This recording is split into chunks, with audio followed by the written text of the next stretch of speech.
In eastern Wisconsin lies a rugged area of hills, ridges, and depressions. It's over 100 miles in length, 1 to 10 miles in width, and has a relief of 100 to 300 feet above the surrounding lowlands.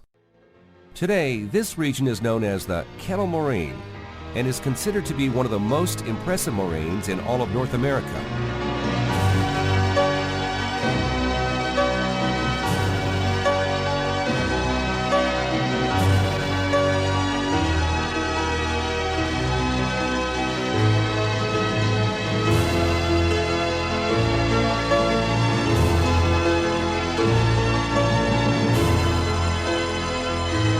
During the Ice Age, ice and freezing temperatures were present year-round.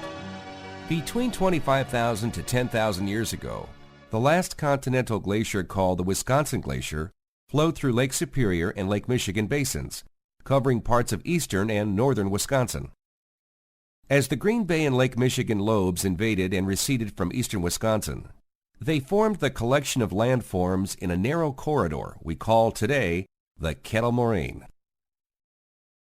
As this corridor widened and as the lobes of the glacier melted back, it left behind an area of moraines, eskers, kames, kettles, and other glacial features that contrast sharply with the surrounding gently rolling landscape. The Kettle Moraine contains some of the world's finest glacial landforms and was studied by early scientists to substantiate theories of continental glaciation. Many of its landforms were among the first glacial deposits to be studied.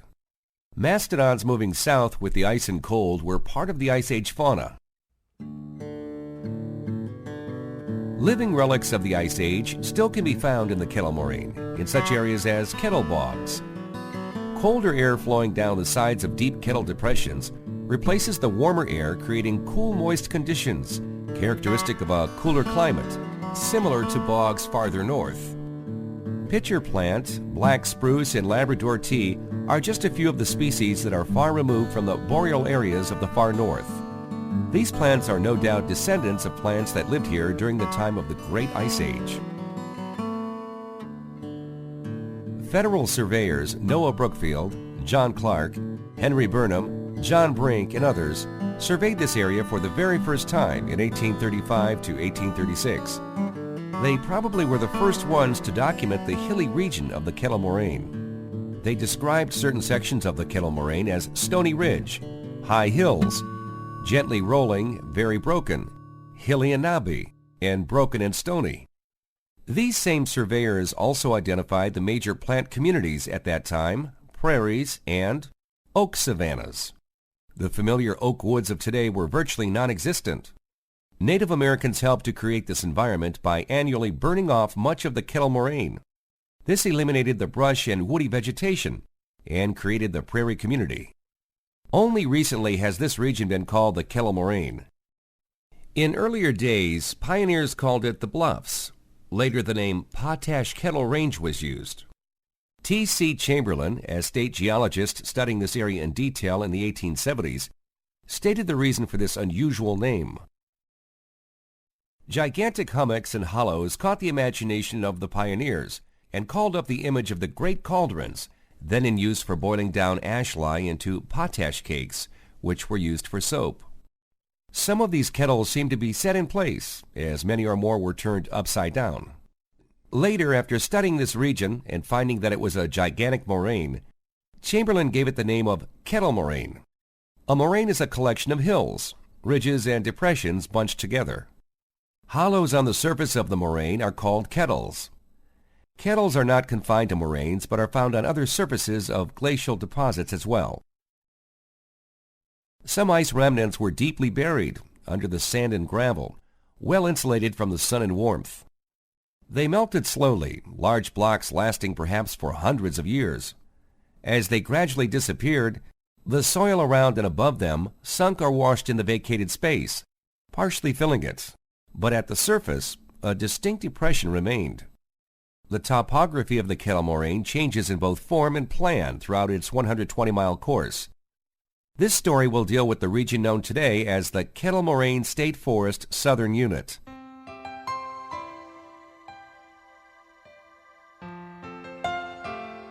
In the northern part of the southern unit, the Scuppernong area, the moraine averages 2 miles in width. It has a relief of 120 to 160 feet above the Scuppernong Marsh on the west side. In some places, it is marked by high hills and kettle holes and is well sprinkled with boulders. Scuppernong is a Native American word meaning the sweet-scented land. The Indians were probably referring to several species of plants found in a vast wetland bordering the moraine on its west side that give off a sweet scent. Throughout the Scuppernong Marsh, outstanding examples of wet prairie can be observed, including wet mesic prairies, sedge meadows, and fens. Today, this area is considered to be the largest wet prairie east of the Mississippi River. In addition, a number of animals that also existed during pre-settlement time still thrive, including sandhill cranes, marsh hawks, beaver, and coyotes, which were also called prairie wolves by the early pioneers. Along the west side of the moraine are a number of cold water springs and the headwaters for several small streams. One such area can be found along the Scuppernong Springs Nature Trail. Within a small wetland valley, dozens of springs can be found. At one time in the late 1800s, this wetland was dammed to form a trout pond and hatchery. It was probably one of the first successful trout hatcheries in the state and became famous in this area as a tourist attraction. Eventually, a hotel was built and called the Scuppernong Hotel to accommodate the many visitors who came to see the vast numbers of trout and enjoy the beautiful scenery. Adjoining the Scuppernong Marsh on the northwest side was a large prairie. It was named after Daniel Melendez, who came from Vermont in 1837 and purchased large tracts of this prairie. For many years, this particular region was referred to as Melendez Prairie.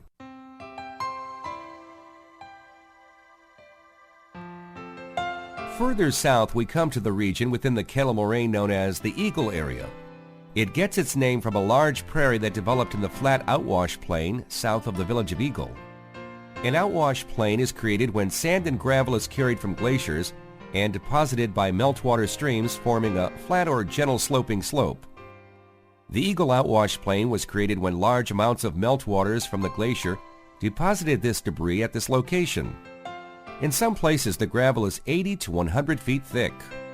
Settlers in 1830s who came through this prairie for the first time observed a large bald eagle repeatedly flying over it, and thus called it Eagle Prairie. This region of the Kettle Moraine is characterized by a tremendous variety of landforms, such as kettle depressions, numerous gravel ridges, and conical hills. Differences in elevation of 20 to 100 feet occur within a very short distance. This irregular surface of landforms was probably caused by a more active ice sheet leaving a number of small ice blocks behind. The kettle ponds are probably one of the most charming features of the Kettle Moraine and are most numerous in the Eagle area than any region in the southern unit. Most of the water in the kettle ponds is shallow and does not support a fish population. Because of the lack of fish, they are important breeding and nursery sites in spring for amphibians such as frogs and salamanders. Further south is an ancient pre-glacial valley called the Troy Valley, about 10 miles in length, and is an excellent example of pitted outwash. Here, many of the lakes, ponds, and marshes occupying these depressions lie 50 to 80 feet below the surrounding plain. The gravel slopes are very abrupt, and in many places, kettle holes, knobs, and ridges exist. Ice blocks from the melting glacier remained in these lowlands for a considerable period and prevented the outwash, gravel and sand, to fill in these low areas. A 2,000-acre state natural area has been established to preserve this wonderful area of glacial deposits.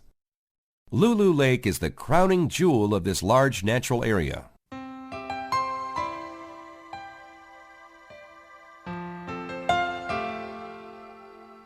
In the region known as the Bald Bluff section of the Kettle Moraine, a high hill on the moraine's crest dominates the area. This hill, Bald Bluff, is one of the highest points in Jefferson County. It got its name because this hill was completely covered by prairie during pre-settlement times. Today, only a small part of the area is prairie. For some reason, this region is found in a number of Indian legends stemming from some of the more unusual glacial features found there. Early settlers stated that when the south wind blew for several days, Indians would come and light large signal fires on top of Bald Bluff and then would hold powwows and conduct ceremonies. A mile east of Bald Bluff is one of the largest granite boulders in the entire Kettle Moraine. The settlers called it the Stone Elephant because of its size. The Indian people also thought it was special, and they brought gifts to it, such as tobacco. South of Bald Bluff is a deep kettle depression, known by the name the Great Spirit's Washbowl. It's over 100 feet deep, and the Indians also had a legend about this glacial feature too. When the south wind blew for several days, a great column of water would come from the center of the kettle and would fill this great basin. Indians would bathe in this water for its medicinal purposes and the protection it would bestow. A mile northeast of Bald Bluff was a large spring called the Blue Spring. It probably was one of the largest springs in all of southeastern Wisconsin, as it was 35 feet deep and 50 feet across before it was dammed to form a lake. The color of the water was a sky blue. It was by far the most popular attraction in the Kettle Moraine, as tourists early as the 1870s would come from all over to see this great wonder. An Indian legend describes why the water was such a blue color. A sister was looking for her lost twin sister, and she came to the spring's edge and saw her reflection in the water. Seeing her reflection in the water, she thought it was her sister and didn't want to be separated anymore, and jumped in its great depth and was never seen again. From that day on, the water has been this sky blue color. In the early days of settlement, the small brook that flows from the spring was called Spirit Brook. The Bald Bluff region also had the distinction of having the first documented non-native visitors to the Kettle Moraine. On the morning of July 7, 1832, during the Black Hawk Indian War, General Henry Atkinson and his 3,500 cavalry troops crossed the Whitewater River and marched into this region and saw parts of the vast Scuppernong Marsh, Bald Bluff, and other areas of the Kettle Moraine for the very first time.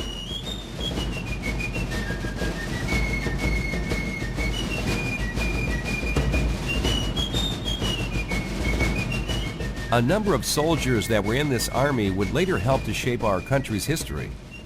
One such person was a 21-year-old Indian scout named Abraham Lincoln.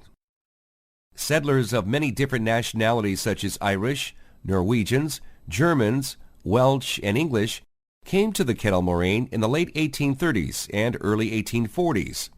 In the shadow of Bald Bluff, a small pioneer Norwegian settlement existed. It was known as the Scuppernong Settlement and consisted of about 25 to 30 Norwegian families.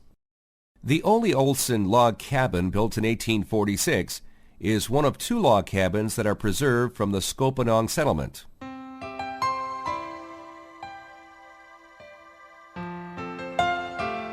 The Kettle Moraine ends in the Whitewater Lake region.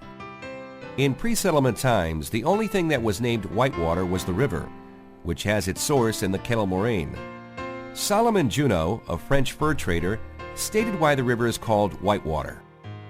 The Indian name was Wabigan Nawpokat, which meant whitish water, caused by the white soft clay found in some parts of it. In this section of the Kettle Moraine, the 2 glacial lobes branch off to the south on their own.